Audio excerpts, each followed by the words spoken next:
बिस्मिल्लाहिर्रहमानिर्रहीम। शुरू अल्लाह के नाम से जो बड़ा मेहरबान नहायत रहम करने वाला है। फर्स्ट एड इन एमरजेंसीज और course of PMF by Dr. Myra Javed from Shahrukh Alam College of Health Sciences, Multan. We were studying the chapter shock. आज हम पढ़ेंगे अपना next topic which is hypoglycaemic shock. Hypoglycaemic shock इसे कहते हैं, किस तरह होता है, किस चीज के बढ़ने की वजह से होता है या कम करने की वजह से होता है। तो आज हम देखेंगे कि इसकी इलामात क्या है और ये किस वजह से होता है और किस कंडीशन में ये शॉक पर्सन को होता है और इसके क्या नुकसानात होते हैं और इसकी हमने ट्रीटमेंट इस शॉक कंडीशन में करनी क्या है, पेशेंट की उसको ट्रीट किस तरीके से करना है। हाइपोग्लाइसीमिक शॉक, ग्लूकोज की मिकदार जिस्म में कम हो जाने से हाइपोग्लाइसीमिक शॉक हो जाता है।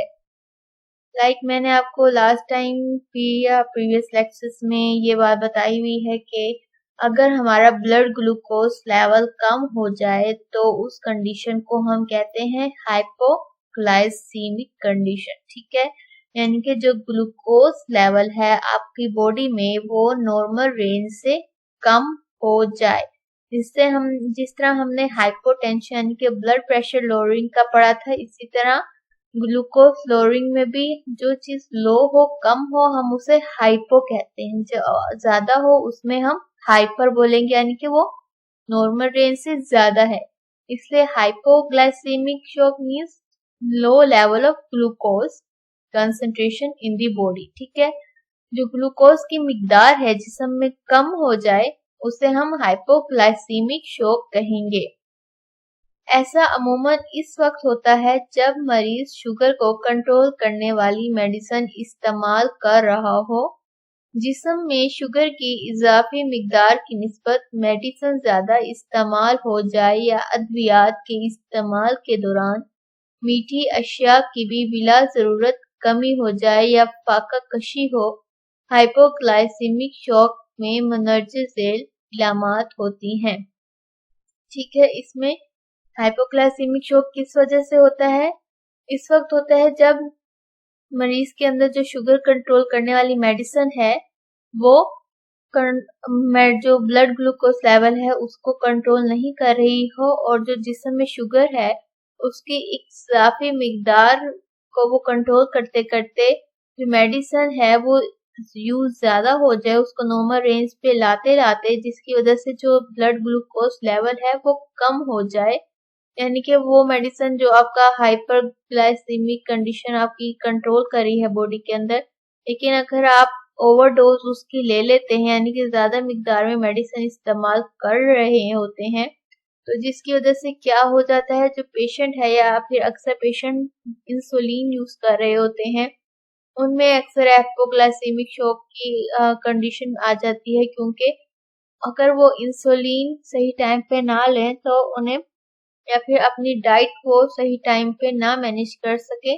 तो उन्हें हाइपोग्लाइसेमिक शॉक का खतरा पैदा हो जाता है।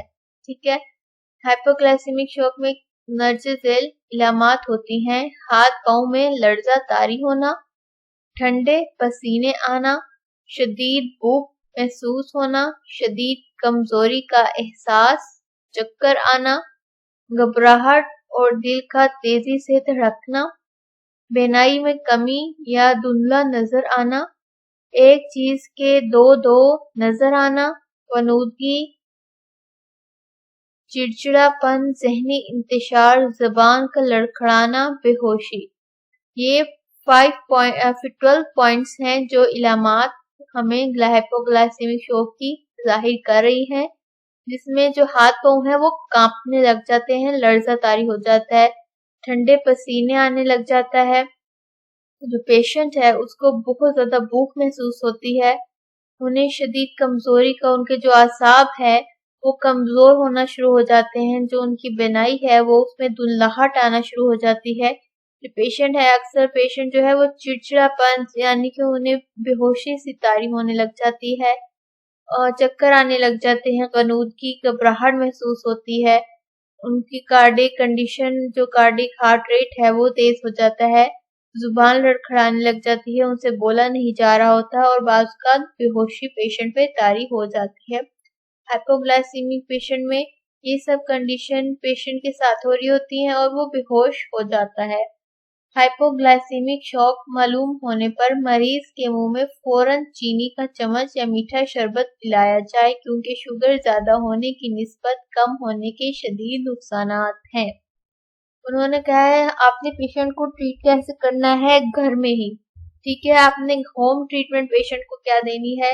अगर हाइपोग्लाइसेमिक शॉक की कंडीशन में पेशेंट जा रहा है तो बेहोशी की उसमें कंडीशन उसमें लर्जा पैदा हो रहा है कि वो बेहोश हो जाएगा, गनूद की उसमें आ रही है, वो कश खा रहा है, तो आपको समझ जाना चाहिए कि जो पेशेंट है वो हाइपोग्लाइसीमिया में कंडीशन में शॉक में जा रहा है। तो फौरी तौर पे जो होम ट्रीटमेंट आपने घर में जो उसको फौरन तिब्बी इमदाद देनी है उसमें यह करना है कि आपने फौरन आपके पास कोई भी शरबत है या ग्लूकोज आपके घर में अवेलेबल है उस वक्त आपने फौरन उसे चीनी में घोलकर चीनी में मिक्स कर कर पानी में मिक्स कर कर या फिर आपके पास ग्लूकोज नहीं है तो चीनी आप यूज कर सकते हैं उसकी निस्बत, या कोई भी शरबत टैंग हो घर में अवेलेबल होते हैं या कोई भी जूसेस घर में अवेलेबल होते हैं, मीठा जो हो शरबत है वो आपने फौरन पेशेंट को पिलाना है ताकि जो उसका शुगर लेवल लो हुआ है वो आहिस्ता आहिस्ता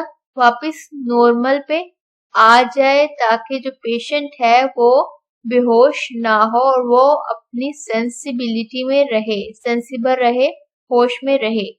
ठीक है, क्योंकि जो हाइपोग्लाइसीमिया है उसमें खतरा पेशेंट के लिए बढ़ जाता है। हाइपरग्लाइसीमिक में इतना नुकसान नहीं पहुंचता जितना हाइपोग्लाइसीमिक कंडीशन में पेशेंट को नुकसान पहुंच सकता है।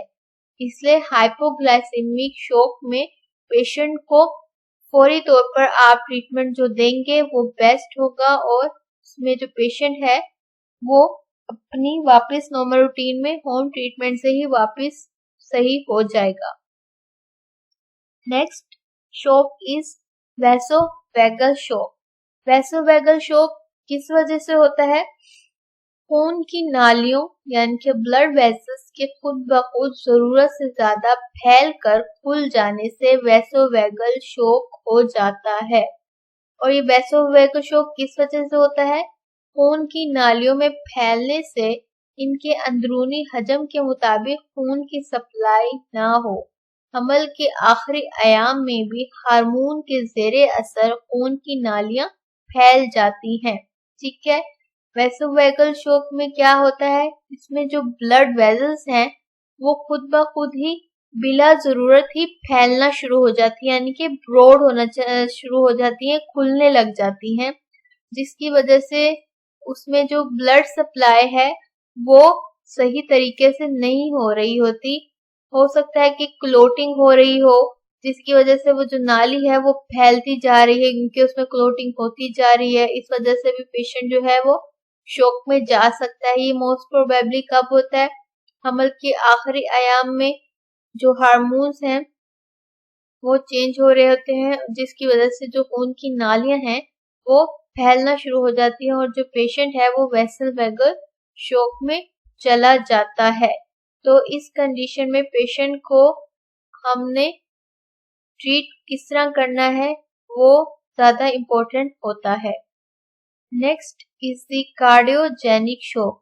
कार्डियोजेनिक शॉक कब होता है? कार्डियोजेनिक शॉक से आपको पता चला होगा, कार्डियो यानी कि हार्ट शॉक क्या होता है? जब दिल इंफाक्शन यानी कि जब इंफाक्शन होने की वजह से जिस्म में जरूरत के मुताबिक ज्यादा मिकदार में खून को पंप ना हो रहा हो तो ऐसी हालत को कार्डियोजेनिक शॉक कहते हैं।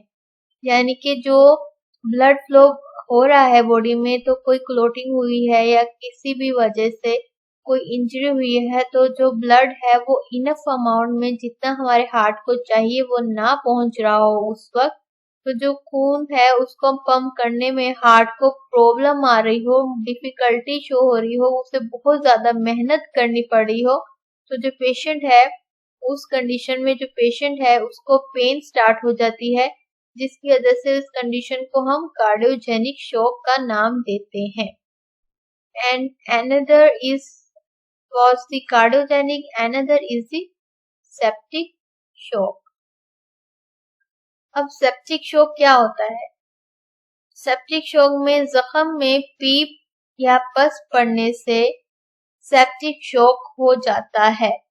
ठीक है, सेप्टिक शॉक में क्या है, जो जख्म हुआ है उसमें जो पेशेंट है उसके जो जख्म है उसमें क्या होती है, पस, वाइट, आपको पता होगा पस किस तरह की होती है, पस पड़ने जख्म के ऊपर लग जाती है, स्वेयर कंडीशन हो जाती है, तो टॉक्सिसिटी पैदा हो जाती है जख्म पे पस की वजह से, उसे हम सेप्टिक शॉक का नाम देते हैं। ये शॉक किसी चोट या फिर ऑपरेशन के जख्म या जिस्म में अंदरूनी तौर पर पीप जो पड़ जाती है उसकी वजह से सेप्टिक शॉक होता है।